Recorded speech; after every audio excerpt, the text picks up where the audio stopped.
So yeah, I attend the pre-op assessment on my birthday. About 7:30 in the morning. It was early because I was heading off to work afterwards, and I meet with the doctor, and we discuss it. We discuss like what it's going to entail.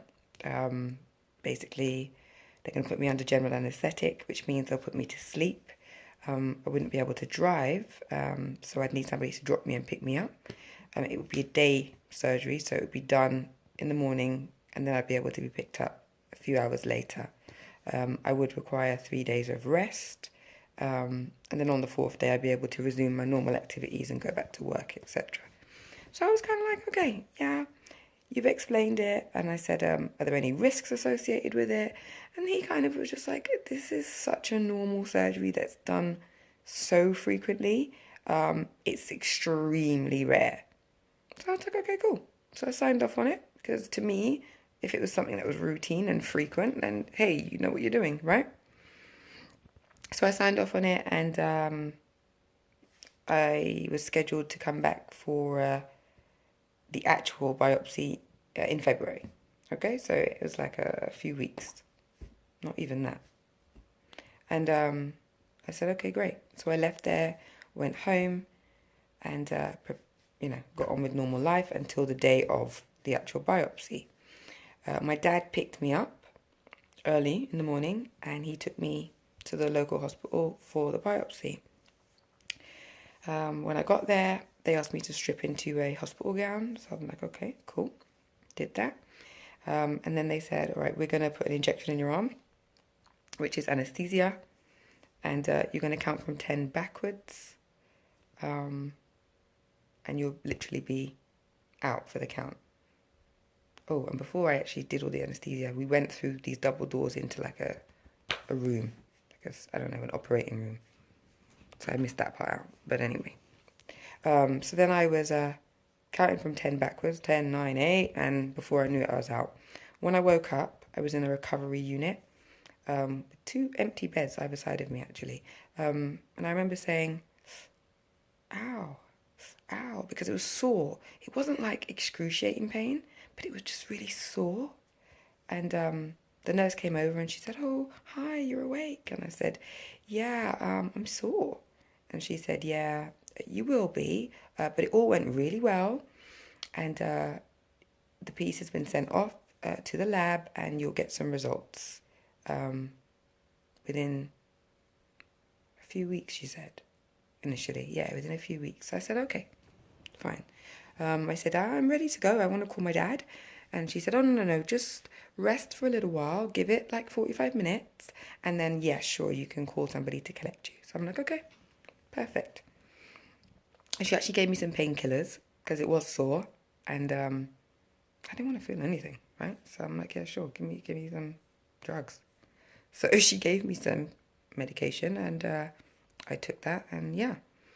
Then I was able to call my dad and my dad came and collect me. I went home to the kids and to my au pair, Jessie, at that time. And everything was fine, non-eventful. Rested, and then on the fourth day, headed off to work, back to work. And I had a long commute because I lived 26 miles out of London. I'd moved out of London and was working in Victoria, so it was quite the commute every day. But anyway, headed back to work on the fourth day, and I was given a presentation to new employees, like an orientation. I work in HR, so basically it was kind of an induction to the company, giving a company overview and all of that good stuff. So yeah, the presentation was going well, and all of a sudden I felt like when you feel a little bit of water. I'm like, what's that? But I'm still talking, like constantly talking about the company background and the company forecasts of what they're looking to do and how, these new employees are crucial to the bottom line of the company objective.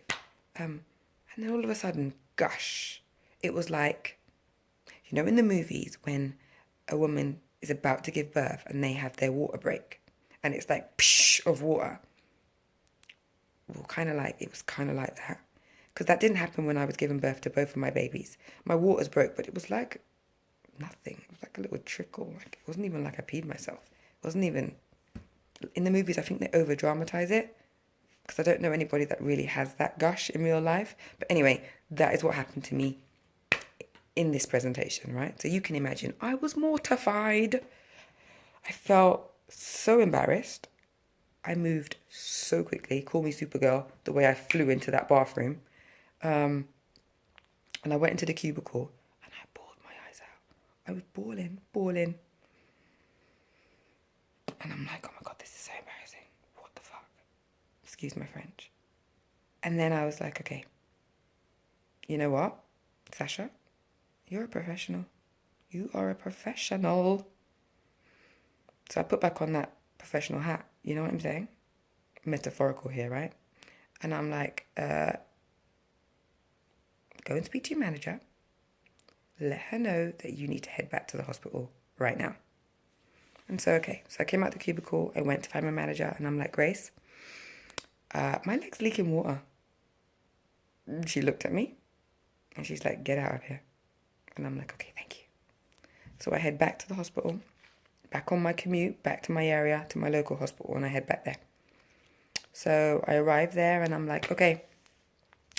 I go to A&E and I'm like, okay, I had day surgery 4 days ago and my leg is leaking water.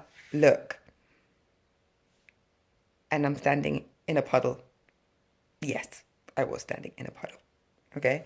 And the triage doctor, you know, the person that kind of assesses you prior to you actually seeing a real or a I don't know if they're a real doctor. I shouldn't say that. That's kind of mean. But they assess you before you get to see the on-call duty doctor. That's better. More PC.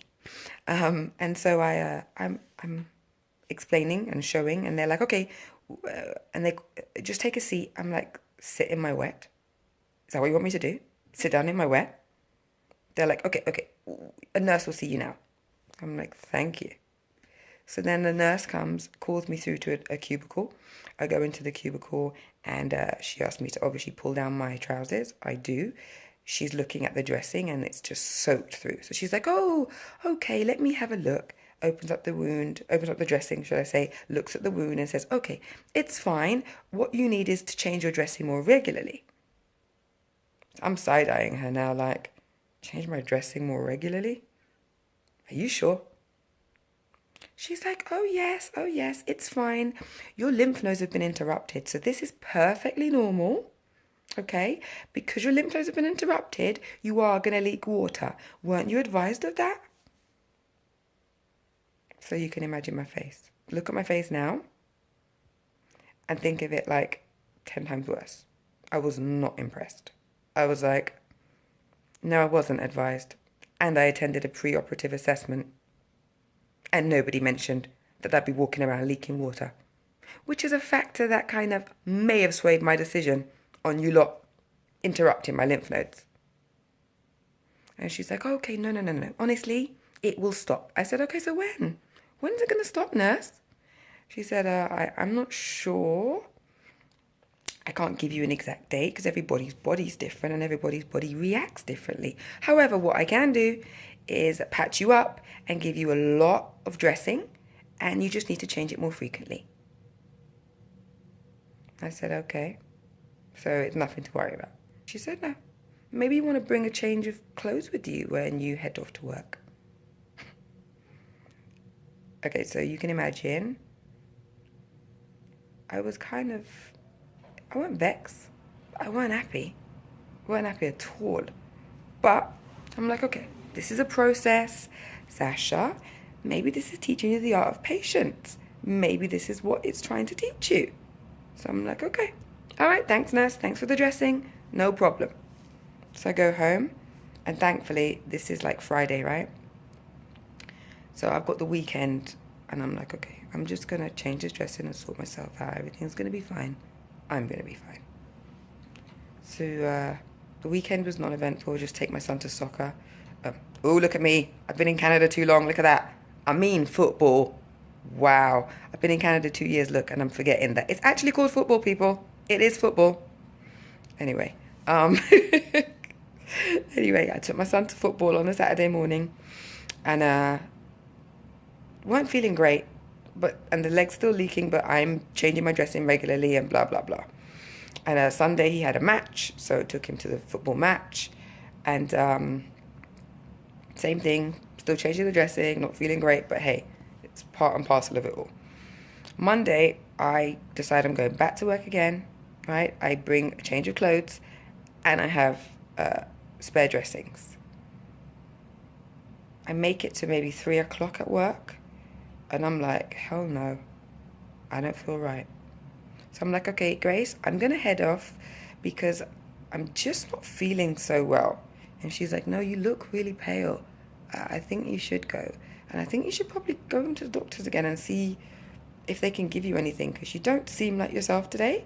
You're lacking energy and you don't look like, your vibrant self. And I'm like, okay, I think I will get it checked out on the way home. Anyway, so I reach my house and I lived on the second floor of a block of flats, right? So I'm climbing my stairs because there weren't a lift. There isn't a lift in that block. I'm climbing the stairs and I'm like, all of a sudden, my leg's feeling heavy and heavier and heavier. And I can't get to the top of these bloody stairs, right? It's like I'm dragging my left leg up the stairs. And I'm like, what the hell's happening? What is this? I get to the top of the stairs and I'm literally crawling to my door now, okay? And I knock it. I can't even stand up to put the key in. I'm knocking it, banging it. And Jessie comes and opens the door and she's like, Sasha? And bearing in mind, she's Italian. She's got this amazing Italian accent, right? And she's like, Sasha, what's going on? What's wrong? I can't do Italian accent, right? I'm trying. Anyway, so she's like,